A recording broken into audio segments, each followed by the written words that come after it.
I don't remember going to birthday parties.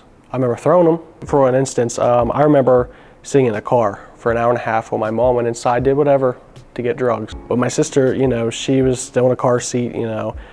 She threw up all over herself. And how old were you then? I was maybe 8 or 9. So the only thing I knew how to do was call my grandma. She comes pick us up. We don't see my mother for the next couple of days. And that's when the steps to rehab really started to occur. So she'd send me these letters about how she's doing better. And I remember when she relapsed that first time, and I looked at my dad, I said, I can't trust her. So my dad, he did the responsible thing. He said, well, Mckane, how do you feel? I told him, I'm angry, I'm very angry. So we went outside. I had a stocking full of letters. We burned them all. Not realizing that one day she won't be here. It still is, it's one of my biggest regrets. I wish I never would have done that. She died when I was 12, I was in 6th grade. I remember that day, I got into my first fist fight in middle school and I got suspended. My dad was proud of me. He said, you defended yourself well. I'll take you hunting for a reward. He took me squirrel hunting and I got my first squirrel. I was so excited. I called my mom and she didn't answer. Typical. I called my grandpa. He didn't answer either. Later that day, my parents, they went down to the gun range. They came home. My stepmother looked at me with some tears in her eyes and it freaked me out.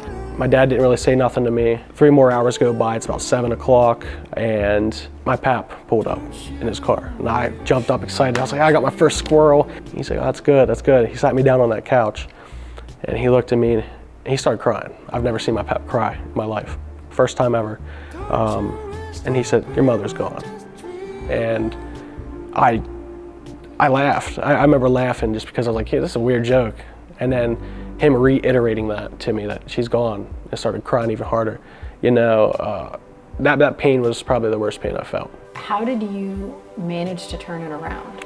So when I lost my mom, I obviously was depressed for a long time. This is her first tattoo she's ever gotten. It's a Grateful Dead bear. And I resorted to, you know, hurting myself.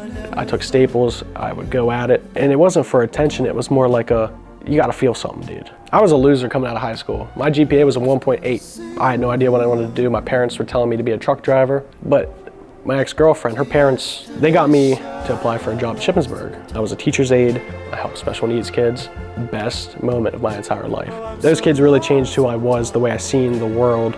And I was like, you know, I'm gonna go to college. I went through the summer program. I got A's and B's. I have a 3.0 right now. It's crazy to me. What is your dream? I know that I want to be a teacher. I've never been so sure about anything in my life. I feel like I have a sense of purpose. I got to do something. And I think that's the reason why, in my darkest times, I never ended my life. I feel like I have a purpose to change the world in the best way possible.